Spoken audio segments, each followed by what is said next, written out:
Bom dia a todos! Recomeçando o nosso estudo do livro Recordações da Mediunidade. Hoje é 17 de maio de 2017. 17 de maio de 2017, gente. Legal, né?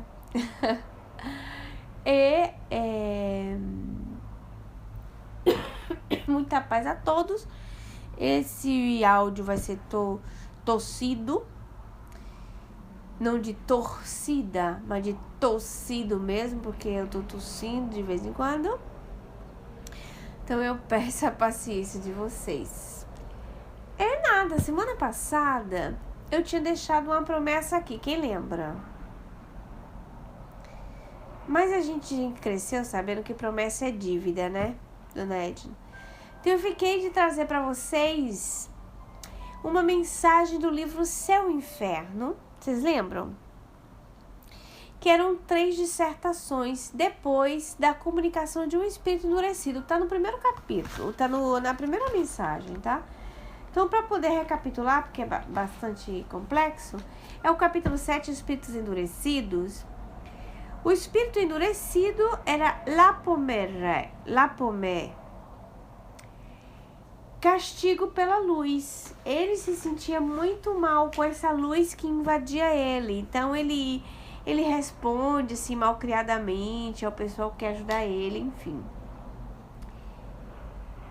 E aí ele dá uns ensinamentos assim muito complexos, muito interessante até para um espírito endurecido, né? Mas aí Kardec coloca assim: tem som?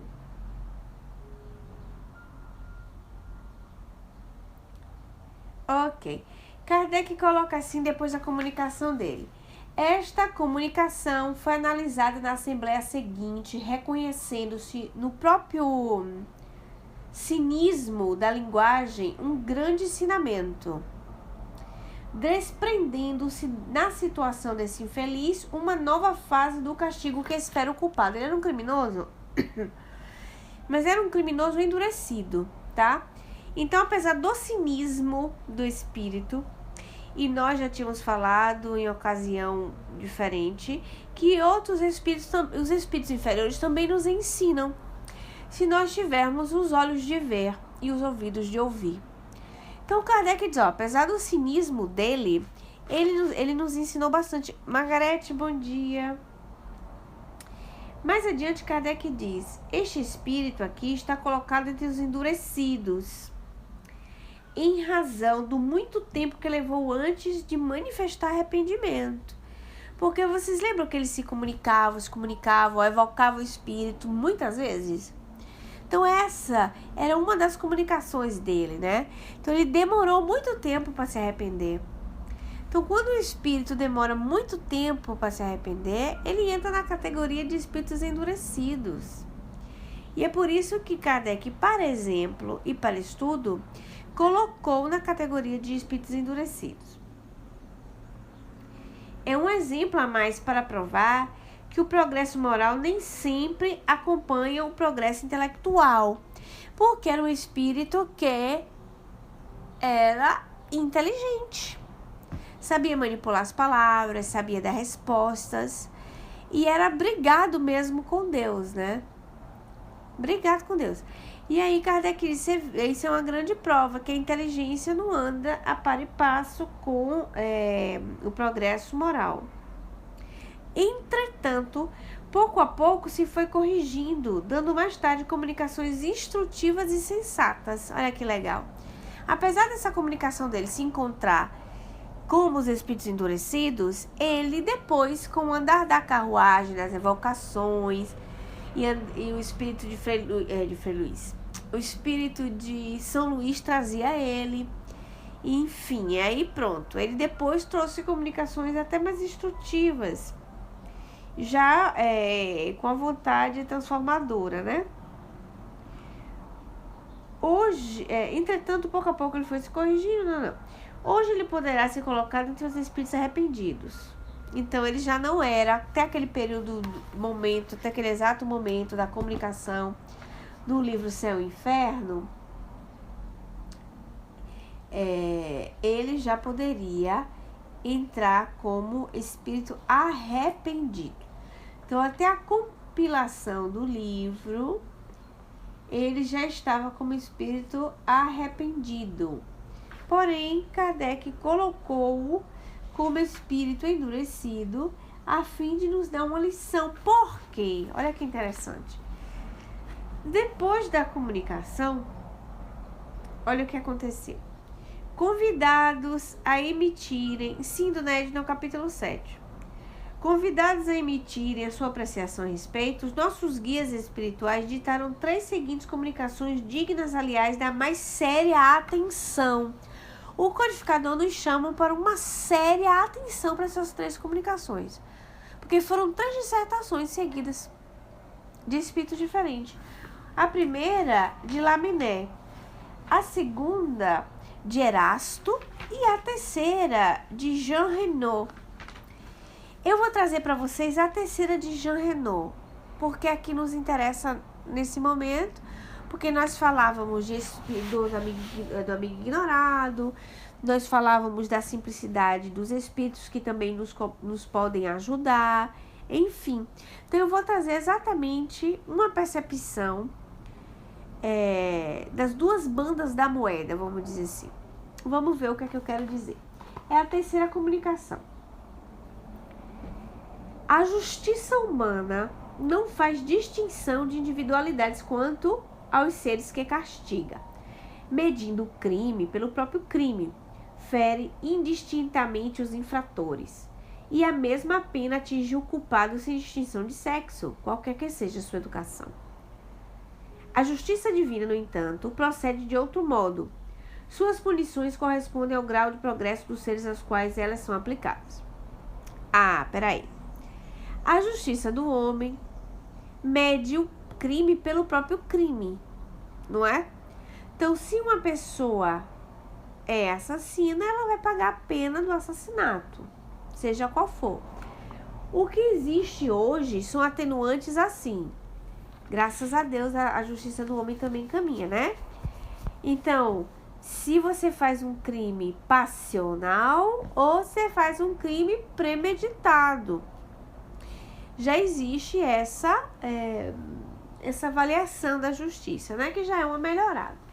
Mas a justiça divina, a punição corresponde ao grau de progresso dos seres a quais elas são aplicadas. Ou seja, digamos que o homem intelectual... Não vou pegar o homem, não. Vou pegar um espírita e um homem mais ou menos primitivo de tribos qualquer. Um mata um companheiro. Bom dia, Fatival. E o outro mata também o companheiro. Ou seja, pessoas diferentes em situações diferentes. Para Deus ter o mesmo valor do crime? O que vocês acham? A Dona Edna disse que não. A Fatival disse que não. A Helena disse que sim. A Margarete disse que não. Não é? O crime o mesmo, mas a situação social, intelectual, moral, econômica, tudo diferente. Para Deus tem o mesmo peso. Vamos lá. Se ele está dizendo aqui, a justiça divina, no entanto, procede de outro modo. Suas punições correspondem ao grau de progresso dos seres aos quais elas são aplicadas. A Margarete colocou ali pra gente, depende do nível de consciência. A igualdade dos crimes, continuando aqui, não implica igualdade entre os indivíduos. Olha, então é o mesmo crime, porém é igual como crime, mas não é a mesma igualdade entre os indivíduos. 2 homens culpados sob o mesmo ponto de vista podem estar separados pela falta de semelhança nas provações, imergindo um deles na opacidade intelectiva dos primeiros círculos iniciadores, ou seja, rude, tá? Enquanto o outro dispõe, por haver ultrapassado esses círculos, da lucidez que isenta o espírito da perturbação. Opa, vamos entender o que é essa perturbação aqui.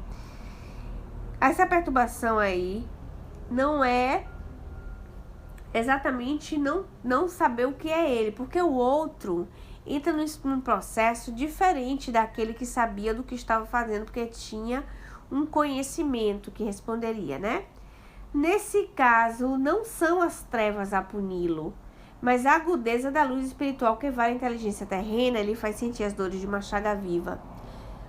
Um outro sente uma perturbação diferente. O que é intelectualizado, ele vai ser devassado, porque ele sabe a verdade. A dor dele é moral, muito mais moral. Vamos ver o que é que ele diz aqui. Os seres desencarnados que persistem na representação material dos seus crimes sofrem o choque da eletricidade física, padecem pelos sentidos. Ou seja, aqueles mais densos, mais ignorantes, o nível de consciência menor, espírito inferior na escala evolutiva, eles, assim, mais ligados às paixões, no sentido mais terra a terra, eles vão sentir o peso, olha que interessante, o peso do crime como um choque elétrico. É por isso que eles falam que sente fome, sente frio, sente a dor do assassinato nele como se fosse nele, sente o sangue que escorre, né? Então eles vão estar assim sentindo de uma maneira diferente. Então eles padecem pelos sentidos. Olha como eles colocam, ó. Os seres desencarnados que persistem na representação material de seus crimes, ou seja, o crime não fica repetindo na frente dele, sofrem um choque da eletricidade física. 2 pontos, padecem pelos sentidos.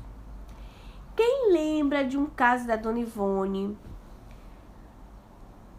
no Devassando Invisível, que ela vai na erraticidade no momento do sono, dá um socorro a uns espíritos ligados ao crime, e tinha ela descreve como uma negra, que se aparecia como uma negra escrava, sorridente, feliz, mas o lugar era horrível. E ela ficava fazendo a cozinheira do lado de fora. E a Dona Ivone pegou aquela comida, são coisas assim bem bizarras, né? Pegou aquela comida que tinha cozinhado ali aquela senhora e levou ao interno, e tinha esses criminosos. Só que ao arredor da casa tinha parecendo um cemitério cheio de corpos humanos, pedaços de gente, uma loucura, né? E só um tinha um mínimo de lucidez para ter um diálogo, o resto tudo em estado de agonia, loucura mesmo. A Dona Ivone pegou, ele morrendo de fome, gritando, tô com fome, tô com fome, tô com fome. A Dona Ivone pega esse prato, cheio de verdura, cheiroso, uma coisa assim bem suculenta, e pega a colherada e vai servi-lo na boca. Quando ele vai servir, que ele vai pegar e comer, naquele momento, a comida e a colherada da comida vira pedaços humanos de cadáver. E ele grita mais ainda, enlouquecido, dá um tapa no prato e o prato voa. E a Dona Ivone vê claramente que eram pedaços de corpos humanos. Vocês lembram disso? Ora, vocês são de acordo que eles estão padecendo pelo sentido? Porque mais passional, no sentido ligado mais aos instintos, eles vão sentindo pelo fato, vamos dizer, físico, porque a fome não é uma necessidade do sentido, a fome. E ele tem aquela necessidade de comer, e a comida dele se sempre pedaços de cadáver, não conseguir comer. Quando ela sai, que vai conversar com a senhora cozinheira que estava lá de fora, ela explica que aqueles corpos, aqueles cadáveres, aquele cemitério, aquele corpo jogado ali, não era de verdade, mas sim construção mental deles mesmos. Construção mental, desculpa, gente, deles mesmos, do próprio pensamento deles, né? Olha só. Então não era real. Então eles padeciam pelos sentidos. Era uma coisa assim bem animalesca. A Dona Ivone sentia repulsa. Ela tinha sustento dos espíritos que estavam com ela, mas ela estava bem sensibilizada, né? Foi que o amor, a fraternidade, aquele sentimento que legava, ela ficou lá prestando serviço. Mas assim, uma situação bem constrangedora. Continuando aqui. E aqueles que pelo espírito já estejam desmaterializados sofrem uma dor muito superior que lhes aniquila. Peraí. Como é que pode estar desmaterializado e comete crime, gente? Dá uma dúvida, né? Mas eu vou continuar lendo para vocês e depois a gente conversa. Sofre uma dor, e aqueles que pelo Espírito já estejam desmaterializados sofrem uma dor muito superior que lhes aniquila, por assim dizer, em seus amargores, a lembrança dos fatos subsistindo tão só a noção de uma respectiva causa. Assim, pode o homem, a despeito de sua criminalidade, possuir um progresso interno e elevar-se acima da espessa atmosfera das baixas camadas, embora tivesse sob o jugo das paixões procedido como um bruto. A ausência de ponderação e desequilíbrio entre o progresso moral e intelectual produz essas anomalias tão frequentes em épocas de materialismo e transição. Vocês estão um pouco chocadas? Ora, vamos lá. Quem lembra da escala espírita? Quem lembra da escala espírita? Eu não estou com o livro dos espíritos aqui, não. Da pergunta 100 em diante, tá? Então tem lá, espíritos de terceira ordem, espíritos de segunda ordem e espíritos de primeira ordem, classe primeira. Espíritos de terceira ordem, a matéria domina o espírito, não é?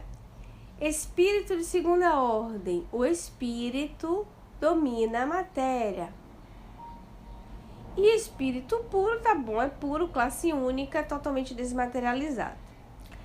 Os espíritos de segunda ordem, desejo do bem. Quem lembra desse argumento que eu trouxe? Tem o poder de o fazer? Lembram? Pergunta, acho que é 98. Tem poder de o fazer? Então, desejar o bem, fazer o bem, existe uma questão de progresso nisso aí. Ok. Se o indivíduo é desmaterializado, ou seja, já tem uma preponderância do espírito da matéria, vocês estão de acordo que o cara tá lá na segunda ordem, tá beirando a segunda ordem? E ele tem um avanço intelectual. Só que a moral não tá andando, vamos dizer assim, junto. Não é ausência total, porque se fosse ausência total, né, eles não estariam ali. Só que em um átimo de momento, em um momento, pego pelo jugo da paixão. Olha que coisa curiosa. Pego pelo jugo da paixão, pode cometer um crime. Quem é que sabe na história que pode me dizer nomes que agiram assim? Nomes santos. Quem pode me dizer? Sob o jugo da paixão, né? Quem é? Sob o jugo da paixão, conhecido. Cito muito ele, né?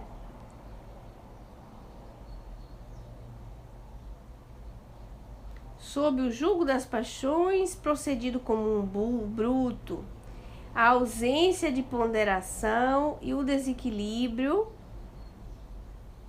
Olha só, a ausência de ponderação, porque a pessoa tá tão pega pela paixão, cega para aquela situação ali, que ela tem ausência de ponderação e o desequilíbrio entre o progresso moral e intelectual produz essas anomalias.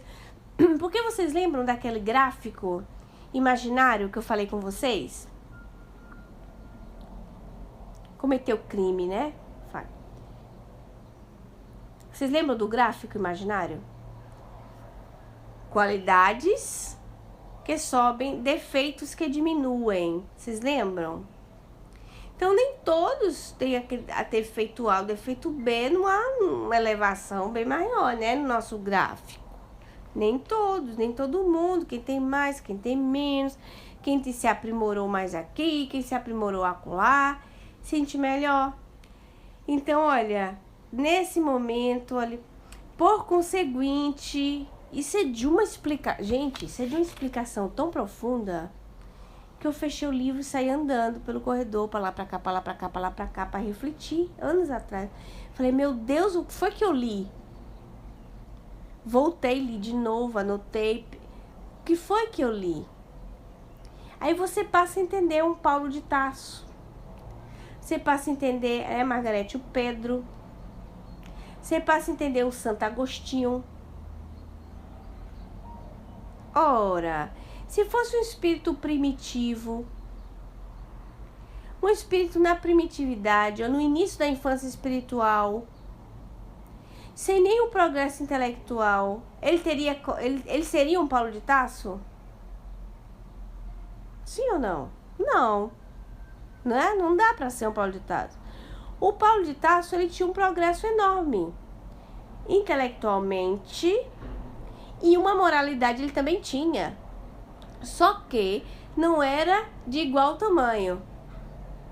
Mas ele também tinha.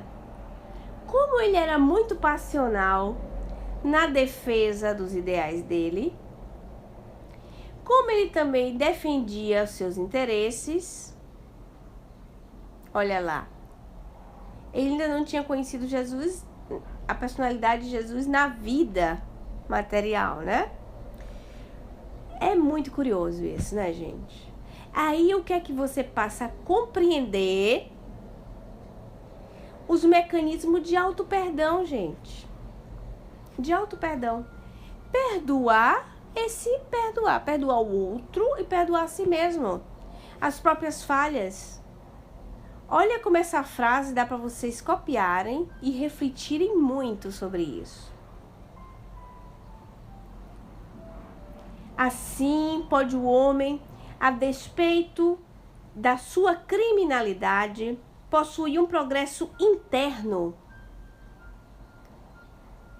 e elevar-se acima da espessa atmosfera das baixas camadas. Ora, elevar-se acima das camadas. Embora tivesse, sob o jugo das paixões, procedido como um bruto, André, naquele segundo passional, pode fazer uma loucura, fazer um crime, seja qual for. Não precisa nem chegar a matar. Ou por uma paixão muito grande, cego da paixão, um espírito de segunda ordem, com uma grande capacidade intelectual, inclusive também moral, sofrer uma insegurança enorme, ser um grande ciumento e causar a vida da mulher dele um inferno. Não é uma coisa, a primeiro impacto esquisito, vocês não acham? Mas quando a gente passa a entender a profundidade disso aí, porque a gente tem que ter uma análise de conjunto para poder ter vou fazer uma heterocrítica, né? Avaliar a situação para ter um julgamento. Uma análise de conjunto, aí você vai ver, poxa, é mesmo. Como é que a pessoa tinha um avançamento naquilo outro e teve um desvio? Isso é muito fácil. Aí você vai ver como as paixões, quando ela passa do limite bom, que ele exagera, como causa incômodo para a pessoa e leva ela até o crime. Só que os espíritos bons também sentem más paixões, segundo os próprios espíritos, no livro dos espíritos.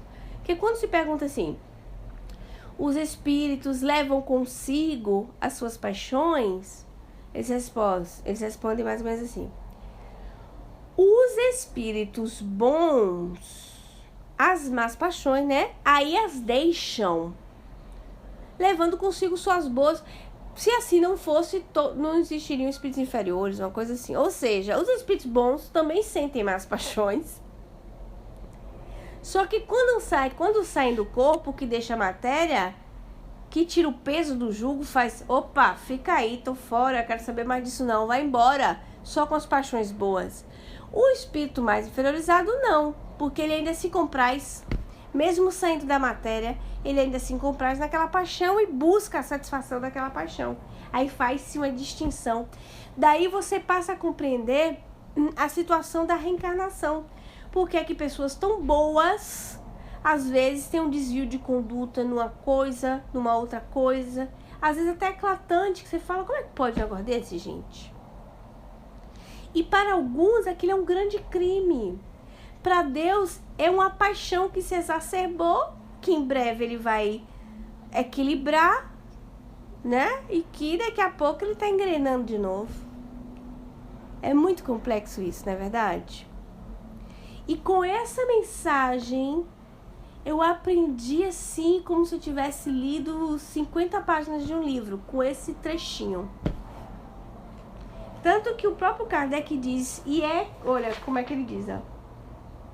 Convidamos a emitir a sua apreciação a respeito, convidados, né? Os nossos guias espirituais ditaram as seguintes comunicações, dignas, aliás, da mais séria atenção. Ora, por que Kardec quer dizer isso, né? Da mais séria atenção. Aí tá bom. Aí depois ele diz, por conseguinte, a luz que tortura o espírito culpado é precisamente o raio espiritual inundando de claridade secreta sem excesso seu orgulho e descobrindo-lhe a vacuidade do seu fragmento, do ser fragmentário. Olha só, tá bom.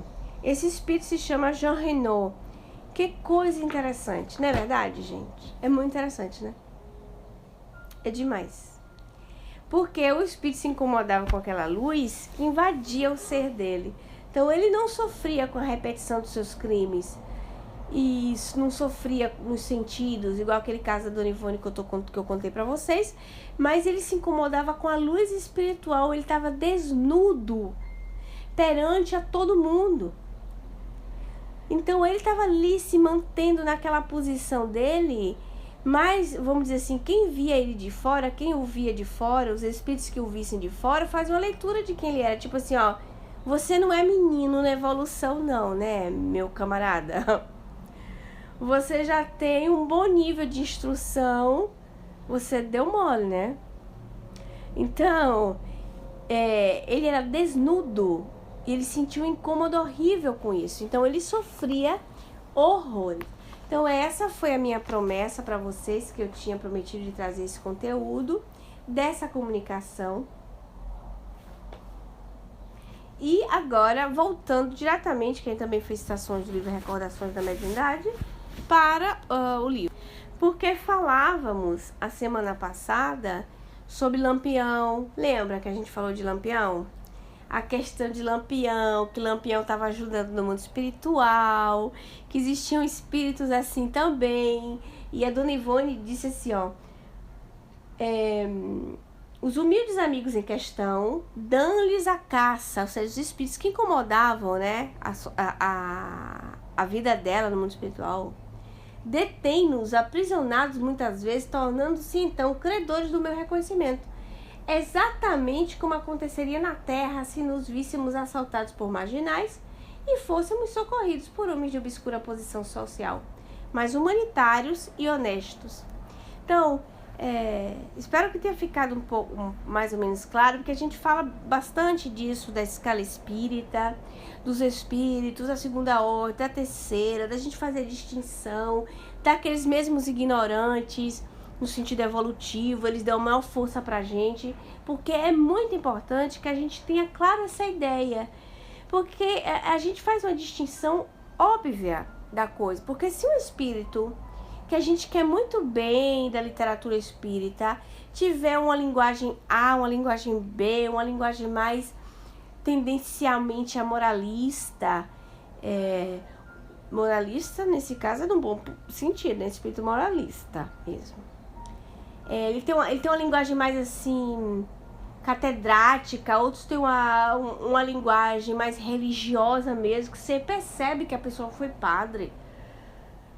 Você percebe claramente que a pessoa foi uma freira, não precisava nem dizer, porque por causa das conversas, da biografia, você já... Porque eu, quando fiz, assim, assado, enfim. Nós conseguimos criar uma distinção e compreender a elevação do espírito, sem desmerecer ele.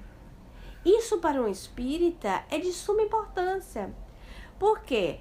A gente vai aprender a distinguir as comunicações mediúnicas, aquelas que acontecem conosco, aquelas que chegam às nossas mãos.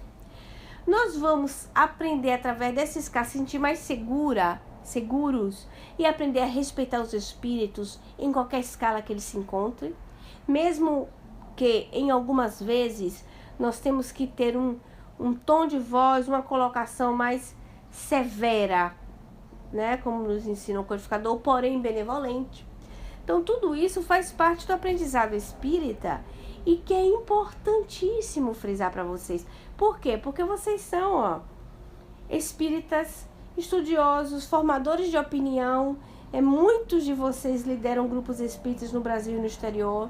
Então, é muito importante a gente ficar trocando essa ideia para que esses conhecimentos não fiquem latentes ou fiquem mornos, ou, vamos dizer, passa aquele furor e a gente, quando chega numa situação de avaliação, não sinta um aperto. Por isso que é bom o estudo em conjunto, a gente trocar ideia, trazer informação, né?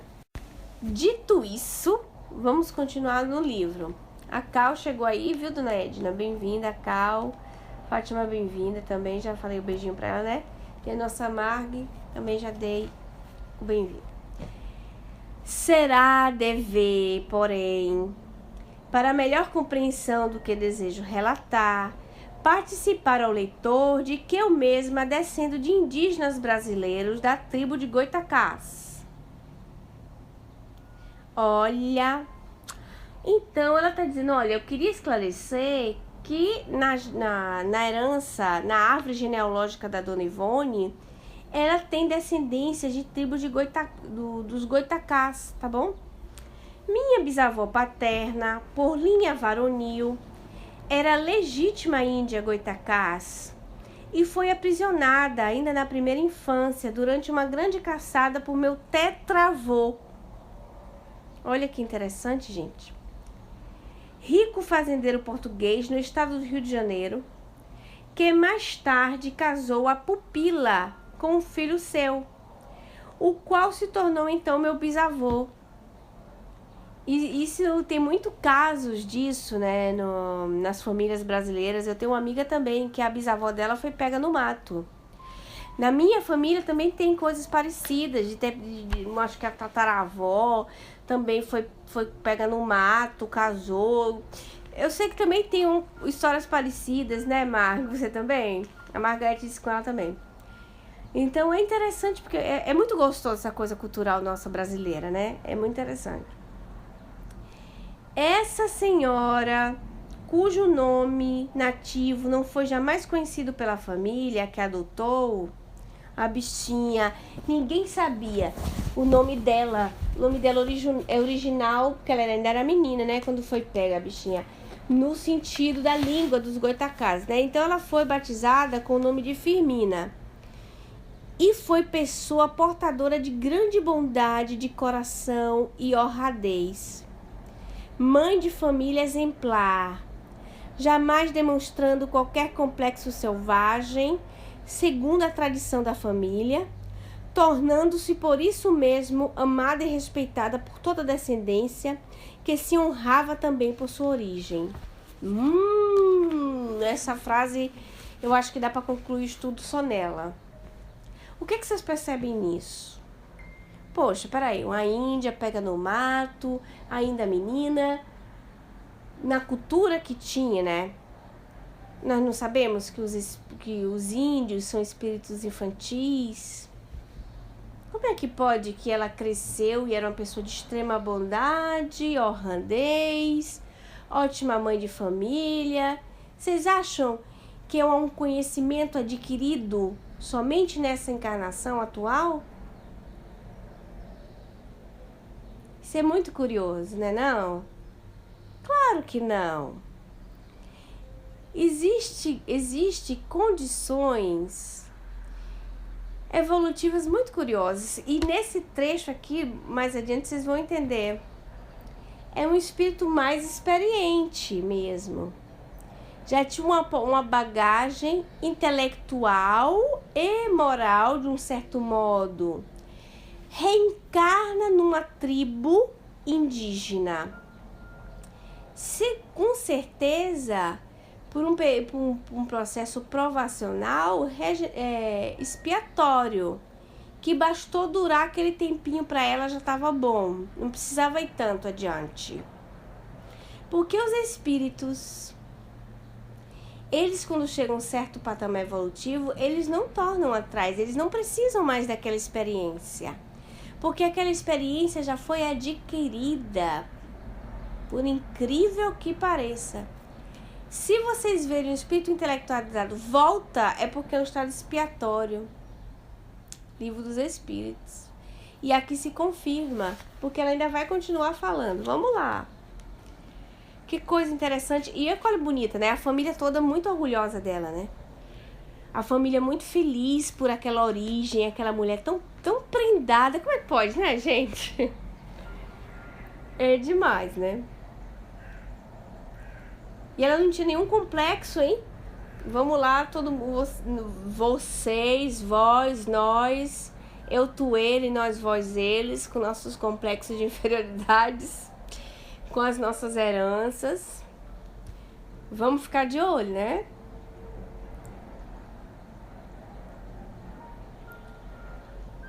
Tornando-se isso mesmo, amada, respeitada por toda a descendência. Ok.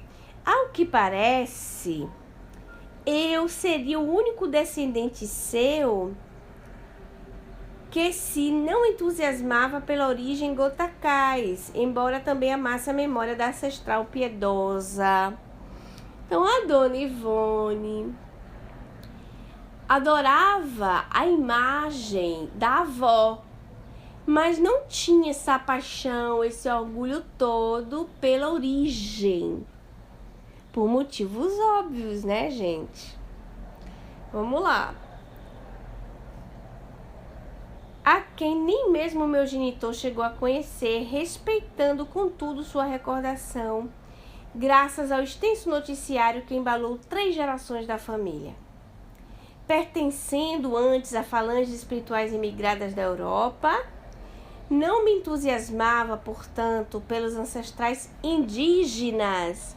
Quem lembra um estudo ou 2 estudos atrás que eu falava dessa questão dela, o porquê que ela ficava muito séria, muito desconfiada quando via espírito de índio, como ela frisa a questão do trejeito, da linguagem. Vocês percebem que é uma característica da personalidade do médium. Que não significa que a visão dela tem que ser pega 100%, ou seja, um espírito que fale, mistifie, não tenha o seu devido valor ou mereça desconfiança só pelo mistifie, né? Portanto, pelos ancestrais indígenas. No entanto, cheguei a bem querer os índios brasileiros em geral, graças à história da pátria, cujas lições embalaram a minha infância, pois raciocinava que eles, os espíritos brasileiros, tais como os africanos, os portugueses, tão identificados, foram com a família brasileira que, excetuando-se os descendentes diretos de correntes estrangeiras imigradas, nenhum outro brasileiro deixará de guardar nas próprias veias o sangue generoso de uma das 3 raças acima citadas, sendo que muitos, se não a maioria, os têm os 3 no sangue. Ai, que coisa linda, é mesmo.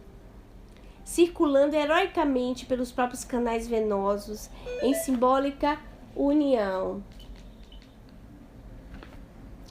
Compreendia, enquanto o ensino espírita, liberal por excelência, fraterno e amoroso, me esclarecia que a verdadeira pátria da humanidade é o universo infinito e que todos os homens são irmãos entre si, afins até mesmo com os 3 reinos inferiores da terra, da natureza.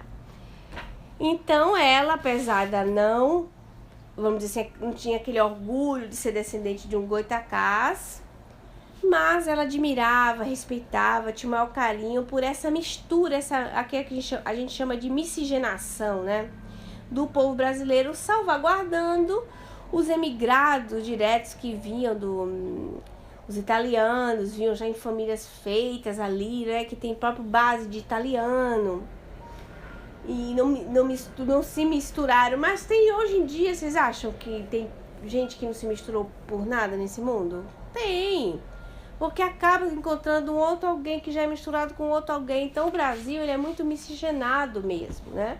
Lógico, alguns vão ter em porcentagem genética uma quantidade maior, né, para uma raça, outra para outra raça, mas essa é de tamanha beleza, esse fato do Brasil, né?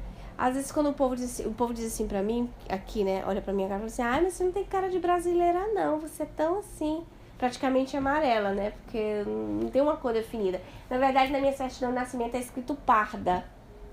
Vocês lembram, né, que no Brasil colocava certidão de nascimento a cor. E eu ficava tão chateada, porque ou colocasse diretamente branco ou negro, né? Ou cafuso, porque essas são as cores, ou caboclo, não, parda. E ser classificado como parda é meio esquisito, porque olha pra minha cara, tem um cara de verde. Não é legal, né? E quando o pessoal dizia isso, eu disse, você que sabe, meu filho, ó, eu sou bem preta, né? Vou olhar pra minha cara assim como preta? Mas eu sou mesmo, porque na família da gente, nossa, que tem de mulato, coisa linda. Uma mistura linda. Você vê a família da minha avó paterna, ela tem um monte de filhos, né? 12 ficaram vivos, ou 11, perco nas contas. Olha que interessante, meus tios, cada um tem uma cara diferente. É muito engraçado, quem é bem branco, quem é mulato, quem é mistura. Olha, uma coisa maravilhosa. Eu acho isso assim o máximo, né? O máximo, porque assim, de raça mesmo, inconsciente coletivo, a gente tende, né, dona Edna, a não se sentir mesmo melhor que o outro. A questão de raça, isso dá um quê de diferente pro brasileiro. Tá bom, mas não tô aqui vendendo peixe de brasileiro, porque como diz dona Ivone, nós somos todos iguais e a nossa pátria é o universo. Várias vezes somos, né, Margarete? Margarete botou ali, somos vira-lata, é mesmo. Somos bastardini, né, Margarete? Com todas as letras. E graças a Deus, né? Graças a Deus, graças a Deus. Acho que não queria ser diferente, não. E assim, a nossa pátria é o universo mesmo. Certas vezes, alguns espíritos, quando mandavam algum recado e tal... Tá, Eliane? Beijinho pra você, tá? Fica aqui conosco, segura. E sempre dizendo assim, quando a pessoa tem muita saudade do Brasil, quando dá aquela crise de saudades e tudo, ele dizia, olha, minha filha, a sua pátria é o universo, nananã. Até por causa das imigrações mesmo, vinda de ambos os países, né? Uma hora na Itália, outra no Brasil, uma hora na Itália, outra no Brasil, nesse revés incrível que, graças a Deus, a reencarnação nos dá. Nós somos espíritos que vestimos avatares maravilhosos durante essa transmigração da alma, né? Então, dona Ivone tá certa. Vamos lá. Eu me admirava, ela continua aqui, eu me admirava após de notar ao meu lado, olha agora, vamos ver. Oi, Elcimar, tudo bom? Tanto tempo que eu não te vejo, menino. Um abração, um beijão pra você. Eu me admirava, pois de notar ao meu lado, de quando em vez, a título de ajuda, a proteção, a figura espiritual de um índio brasileiro, jovem e gentil, aparentando 18 a 20 anos de idade, cujo semblante apresentava melancolia profunda. Guardem essa informação, viu? O espírito se apresentava com semblante no rosto de uma melancolia profunda, tá bom? Enquanto as atitudes eram sempre discretas e afetuosas. Por várias vezes encontrei certa semelhança fisionômica nele com certas tias-avós minhas, que eu bem conhecera, mas o fato não me preocupou, passando pela minha mente com rapidez, sem deixar qualquer rastro de deduções. Como espírito desencarnado, porém, a dita entidade não perdera ainda, talvez por essa a sua própria vontade, ou talvez por impossibilidade acima da sua capacidade de apreciação, não perder ainda o complexo mental da última encarnação terrena, pois seu aspecto era o do comum dos índios brasileiros, discretamente enfeitado com plumagens de aves e flechas coloridas. Ai, que lindo! E os cabelos compridos caídos pelos ombros, revelando a antiga raça dos nossos nativos. Sua configuração espiritual, por isso mesmo, nada apresentava de tênue à minha visão, quer durante os transes mediúnicos, quer em vigília. De seria antes bem sólida e reluzente, semidesnuda e morena, tal como for o corpo material. De novo, assunto para estudo para mais 2 semanas. Vamos lá. Como é que era que o espírito aparecia para ela? O perispírito dele era como se fosse de um encarnado.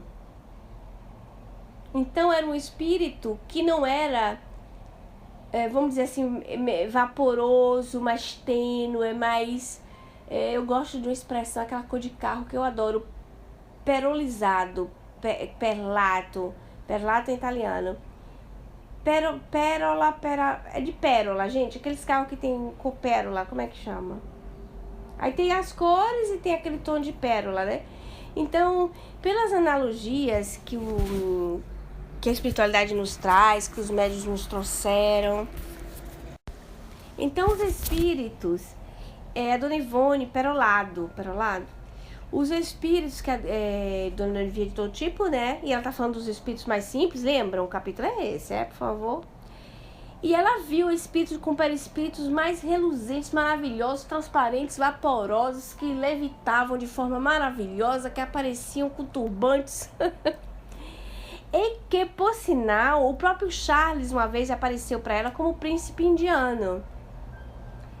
Esse índio aparecia mais denso, né, como se fosse uma corporatura normal, humana, porém reluzente, com plumas, com plumagens,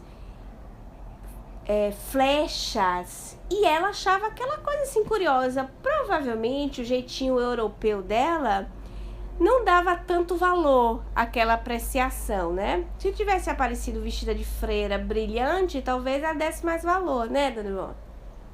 Né? Pois é. Aí ficou meio assim, né?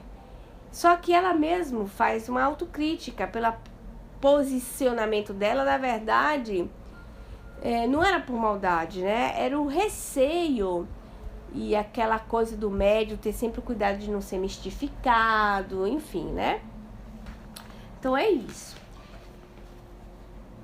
E de tanto ver esse amigo espiritual e ser por ele socorrida, imagina, ó, depois de ver muito e de ser socorrida por ele muito, acabei por estimá-lo sinceramente, e a sua lembrança tornou-se querida ao meu coração, que se enternecia meditando no fato.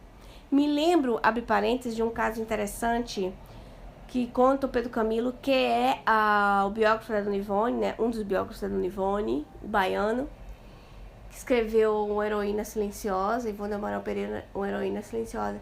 E ele contando que ele tem um amigo preto velho muito fiel, mas que ele também analisou o perfil do preto velho com o tempo para ganhar a confiança dele, né? Ele realmente bota maior fé no amigo dele e se apresenta assim para ele, né? Como preto velho mesmo. Dava-me ele a impressão de que quando homem, sua voz seria de timbre baixo e seu palavreado pausado, pois era assim que agora eu compreendia, mesmo durante a vigília. No entanto, conforme ficou dito mais acima, jamais me falou em linguagem abastarda, e sim naturalmente, conquanto fizesse poucas vezes. De certa feita, perguntei-lhe o nome, para que eu o amasse melhor e melhor orasse por ele. Olha que linda ela. Por atender a uma sua própria solicitação, pois conforme tenho declarado algures, não gosto de tratar com espíritos anônimos. Viu? Ela era bem pinhola. E de um certo modo, né, ela tá certa mesmo. Ter esse cuidado, essa reservatezza. Ser reservada, ter um pouco de cuidado nisso, porque lidando com o invisível a gente tem que ter o cuidado mesmo, mas não medo, né? Não rejeitar todas as comunicações, mas aprender todas com elas. Então, com o tempo, ela aprendendo a amá-lo, perguntou-lhe o nome. Ele falava sem trejeitos, na verdade, e falava pouco. E ele diz, mas ele deu de ombros, sorriu tristemente e respondeu num gesto gracioso, como desejando desvencilhar-se de uma impertinência. José, chamo-me José. Olha que lindinho ele, né? Todo escabreadinho, disse o nome dele, José. Ora, há cerca de 2 anos, certo fenômeno de desdobramento espontâneo, e por isso mesmo, não assistido pela vigilância dos mentores espirituais, e verificado a revelia até da minha própria vontade, levou-me a volitar pelo espaço em plano baixo, durante uma linda noite de plenilúnio. Olha que a lua é plena, né? A lua cheia, lindo. Em tais circunstâncias, caberá ao médium precatar-se contra possíveis acidentes. E acontece, viu, gente? Mantendo-se em constante correspondência mental vibratória com seus mentores invisíveis, visto que ele não pode desconhecer a grande responsabilidade que lhe pesa frente ao grave acontecimento. Então, a Dona Ivone, no dia de lua cheia, muito bonita, teve um desdobramento, saiu do corpo e saiu passeando. Só que voos mais baixos, ou seja, em zona de terra ainda, de planeta, né? De crosta, sem assistência dos espíritos. Aí lá vai ela passear. E ela chama a nossa atenção para que tenhamos cuidado, né, perante isso. Conforme a afirmação anterior, fora do corpo carnal, tudo se afigura mais perfeito e lindo ao grau de penetração e compreensão do nosso espírito. Então imagine, lua cheia, a natureza, tudo lindo, né? O Cal, eu lembro daquele teu sonho sobre as cores, lembra? Então tudo parece mais bonito, mais intenso, as cores são mais bonitas, enfim. E isso atrai a nós, né? O encanto da noite, pois a poesia se irradiava do luar, que docemente aclarava a paisagem, a par da luz do azul que penetra todo o planeta e parece tratar-se de vibrações cósmicas. Olha toda a beleza. E olha só a energia, a luz cósmica que ela fala, que ela dispare, né? Ou seja, ela se deduz que seja, que dá essa vibração, essa cor de azul ao planeta. O perfume da flora que rescinde heroicamente pela natureza, certamente excitada pelas irradiações magnéticas da fase lunar. Olha como, você sabe que a lua regula muito a nós, né? E é um Zeitberg, não sei pronunciar não, mas é um Zeitberg que controla os nossos círculos infradianos, tá? Então, 28 horas, 28 dias mensais, a mulher é muito ligada a isso, as marés, né? As semanas da gestação, as semanas da menstruação da mulher, do ciclo, enfim. E ela diz, citação das emanações magnéticas, né? Porque é iluminada bastante, sob o contato direto do Sol. O Sol irradia energia, enfim. Ela deduz ter sido sobrecitada por causa daquelas energias ali.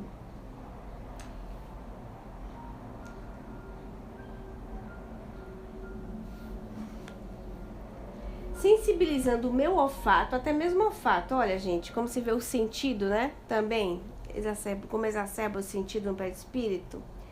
E a reconfortante harmonia que se desprendia de todas as coisas arrebataram minha imaginação, concedendo-me bem-estar e alegria. Mas, em vez de elevar o pensamento a Deus, olha, todo o ambiente está uma maravilha, tá lindo, né? Mas em vez de elevar o pensamento a Deus, o que foi que ela fez? Louvando-o pelo encantamento que me era dado desfrutar, penetrando o esplendor da natureza e assim atraindo a assistência dos amigos espirituais, ou seja, louvando a Deus, ela aumenta a sua conexão espiritual, eleva, automaticamente ela entraria em conexão com os espíritos superiores que viriam, né, por energia ao encontro dela, por sintonia, para junto deles algo tentar de útil a favor do próximo ou da própria doutrina. Opa, peraí. Então, o desdobramento um pensamento a Deus, nananã, ela já estaria à disposição dos espíritos benfeitores para ajudar os sofredores e a própria doutrina. Só que o que aconteceu? Entrei a volitar displicentemente sob a luz do luar, a cantar e a dançar balé clássico, brandando, louca de alegria, de quando em vez. Que cena engraçada, vocês não acham? Oh, como é bom ser livre. Quisera libertar-me de vez para expandir intensamente os meus desejos. Eita, Lelei, pegou, não foi? A Dona Ivone tá lá, parecendo uma borboletinha, dançando à luz do luar, dançando, cantando, dançando balé clássico, imagina! E aí dizia, ai, como eu queria me livrar do corpo carnal, praticamente, né? Pra eu ser livre. Esqueceu de louvar a Deus pela natureza. Oi, Chayce, bem-vindo. Subitamente, não, e assim permaneci durante algum tempo que não posso precisar, se breve ou longo, esgotando-me sem necessidade. Ou seja, acabou a gasolina, gastando energia, tá vendo? À mercê de um transe mediúnico perigoso, sem sequer me lembrar da existência dos guias espirituais. E eu vou deixar vocês para a semana que vem cenas do próximo capítulo, para vocês saberem o que aconteceu, não é? Então ela estava ali, gastando energia, exalando energia à toa, não se colocando à disposição do trabalho, que o trabalho edifica, com a cabecinha voadinha, e aí entrou num transe perigoso, né? Que poderia causar danos maiores. Pois é, ela tava tão feliz, né, Andréia? A bichinha. Só que assim, ela deixa claro que vamos dizer que é uma felicidade vazia. A felicidade, Andréia, que ela não anda de comum acordo pro bem do próximo, ela se torna vazia, ela não dá satisfação real. Ela não dá um enobrecimento, né? Porque a felicidade real é o serviço para o próximo com Deus, né? Então, louvar a Deus evoca os espíritos vêm da assistência e você vai trabalhar. Então, ela é igual, tava uma fafalina, tava uma borboletinha, mais voltada para ela mesma, entendeu? Então, não é que ela tava errando, mas era perigoso por causa dos ataques dos espíritos infelizes. Ela estava sem assistência, então ela estava com a carinha dela para cima, dançando, dizendo que queria ser livre, né? Mas, pois é, né, Cal? A questão da disciplina. Você vê, né? Você perdeu a parte do texto lá, né? Que eu li no início. As paixões, o jugo das paixões. Então, a gente também tem uns desviozinhos. Aí, quando sai do corpo, tá livrezinha. E ela sendo médium, fora da matéria, ela não tava fazendo nada demais, né? Nada demais. Ela tava, só que ela não tinha raciocinado a questão de colocar por serviço. Na verdade, a peca foi essa. Mas não era um sentimento vazio. E, né, quem não tiver aqui em pecado, que atire a primeira pedra, né, Cláudia? Né, filha? Pois é, porque a gente, mesmo sendo médio, a gente tem os nossos desviozinhos. A disciplina, nessa altura aí, a gente vai deixar por 100% a um de regeneração, né? Para ver se a gente consegue permanecer lá, para depois não emigrar de novo. Por um monte de expiação e prova. Então, assim, o bom da Dona Ivone é o quanto essas experiências dela nos faz ver o quanto os médiuns, além de serem médio, é médio coisa nenhuma, médio é ser humano, né? É gente. E médio somos todos nós, quem com M maiúsculo, quem com seu M minúsculo. E Dudu não gosta dessa expressão que eu digo, mas não é desprezando, mas no sentido de quem é bem mais ostensivo, quem é muito menos ostensivo, enfim. E como ser humano, né? Sentindo paixões, tendo sentimentos ainda que nos abalam. A mediunidade não é portal de perfeição para ninguém, né? É um trabalho no qual um vai se sublimando. Quem tem menos que menos é um modo, porque assim, todo mundo é médium, né? Kardec diz assim, todo mundo é médium, mas vamos deixar a palavra médium para aqueles que, né? Então ele deixa. A palavra médium especifica para aqueles que tinham ostensividade no fenômeno. Então, o médium é porque se comunica com o seu espírito protetor, tem intuições, ouve as palavras no coração. Então, não tem a ostensividade, vai dizer, do fenômeno mediúnico, mas é médium também, em proporções menores, né? Mas não em proporções pejorativas. Esse E maiúsculo e minúsculo não agrada, não. Vou usar mais ele, não. Gente, um beijo carinhoso pra vocês, viu? Estudo maravilhoso. Conversando, brincando, raciocinando, né? E vamos convidar alguém para fazer a nossa prece de encerramento. Você quer fazer a nossa prece de encerramento, Andréia? Eliana, beijão pra você também, viu? Semana que vem a gente tá aqui, cenas dos próximos capítulos. E nós vamos ver no que vai dar essa volitação da Dona Ivone. Gente, beijo carinhoso pro pessoal do GE, pro pessoal do canal do Dudu. E até a próxima.